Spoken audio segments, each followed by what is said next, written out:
The Lord make his face to shine upon her, and be gracious unto her, and give her peace.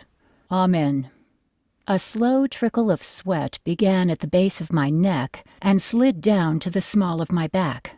It was hot, hot, hot. To add to it, I felt dull cramps in my stomach all morning. I wasn't sure of the cause. Nerves, perhaps. And grief. The kind of grief that settles on you like a damp, heavy blanket. No matter how hard you try to work yourself out from that blanket, it only adds weight and form and more grief. During the burial, the full, ugly brunt of my sister's death washed over me and erased my childhood. I knew it fully. My sister did not kill herself. Up until that point, the thought was just something I played at. A fantasy, like denial that someone is dead, except this denial was in the manner of the death. It was something to hold on to. I couldn't imagine that someone could kill herself, especially not my sister, my second mother, my friend. Someone killed her. Someone killed her. Just then, the grass turned black. The priest turned white. A flock of gray sparrows passed from tree to tree in a frenzy.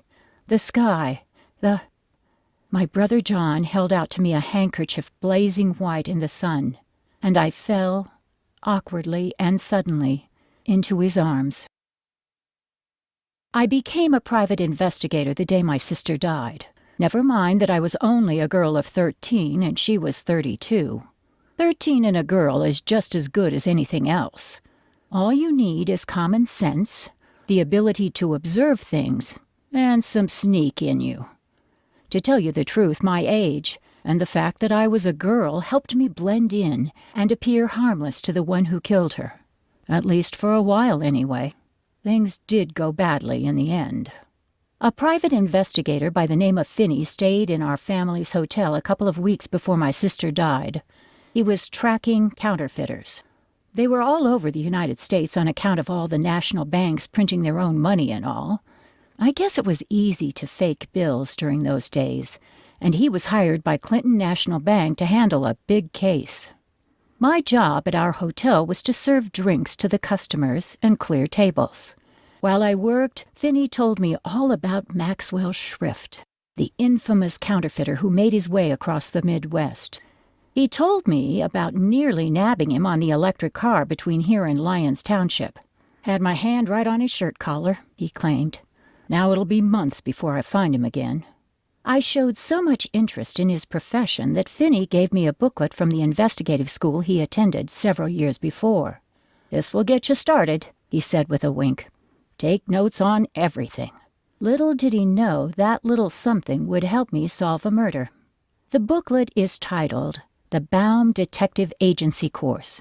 Okay, so I realize I didn't actually attend the class itself. The summaries helped steer me in the right direction is all.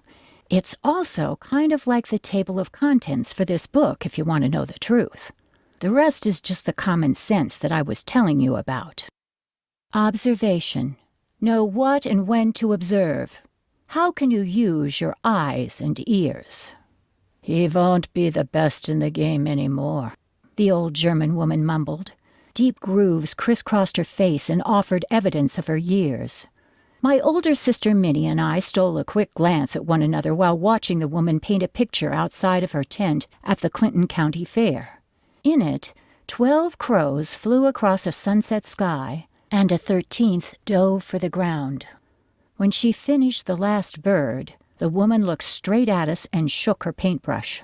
A small speck of black paint flew and landed at Minnie's feet. "You must learn to watch for the signs. There are always signs. If you can read the signs, you can change the way." With that, the woman gathered her long black skirt and hobbled back into her tent. Long gray hair sprang out from her haphazard bun, and the sharp smell of her paints wafted into my nose as the tent flap sealed her off from my curiosity. "What was that about?" I asked.